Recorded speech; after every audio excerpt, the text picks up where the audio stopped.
kinalaman ng sermon sa komedya. Walang halaga. Ang komedya at salip ay magbubulong lang ito sa mga tao. Ang luluwa nila sa impyerno. Ang sermon ang tagapaghatid ng luluwa sa langit. Sabagay, tama kayo dyan. Sapagkat tila nga nakakalibang ang sermon kaysa sa isang dulo. Yan si Prinsipe Granda. Kalipunod na kitagabi sa entablado.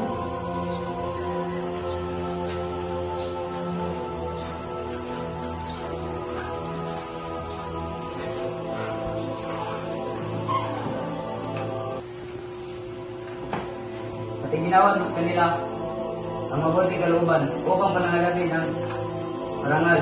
Hindi mo binawi ang biyaya ng salita sa kanilang bibig at sa halip ay bibigyan ng tubig upang mapawi ang kanilang mga uhaw. Ito ang tatapos ang seremonya.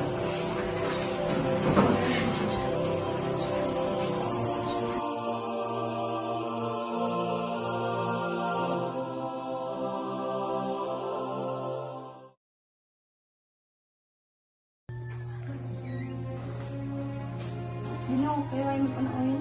Sige, papasukin mo.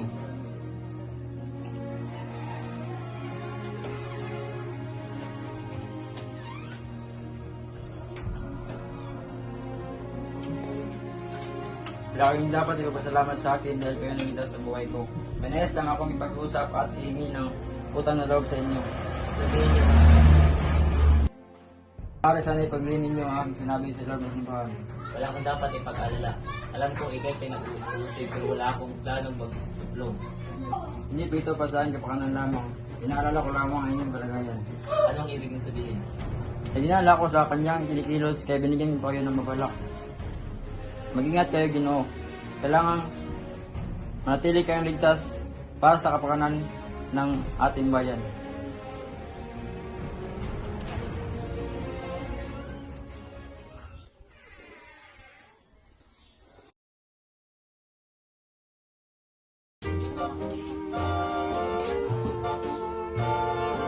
Kumusta kayo? Bakit hindi niyo ipagtuloy ang inyong pag-usap? Nabanggit lamang sa akin ni Kristo ang mga tao na atol sa kanya. Kaya na lamang ng arkitekto at ng organisyo. Baliwala sa akin ang mga arkitekto. Nakakatawa ang mga taong kumukuha ng serbisyo ng isang arkitekto. Ako lamang ang gumuhit ng plano ng simbahang iyan. Subalit ang ipinagtayo na nagusali ni Ginoong Ibarra ay nangailangan ng isang eksperto. Eksperto?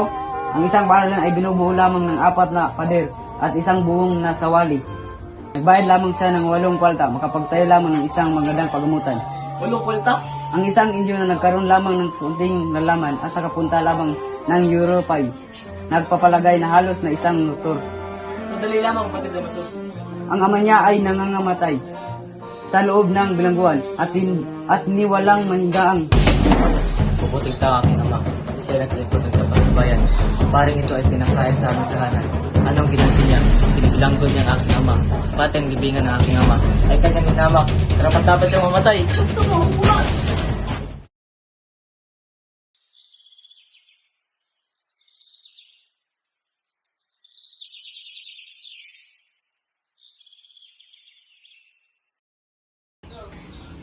Isara ninyo ang mga bintana at ikandado ang mga pintuan. Huwag kayong mapapasok ng ibang tao.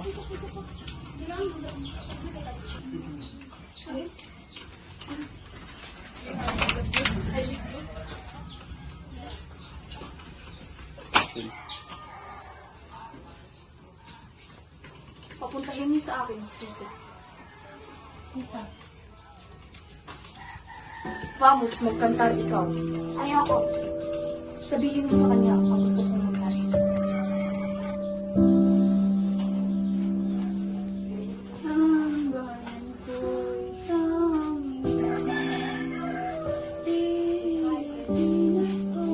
Tama na!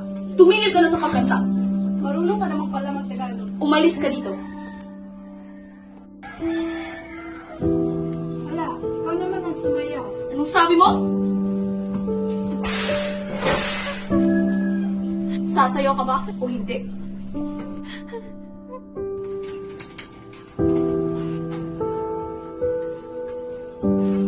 Ano't hindi ka man lang bumatay ng magandang umaga.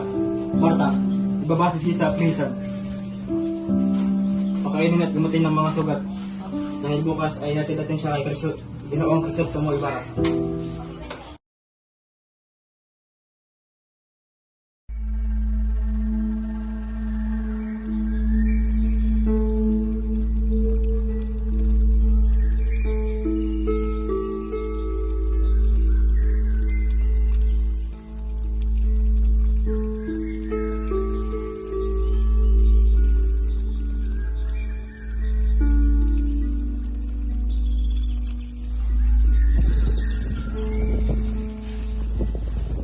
Jesus mo.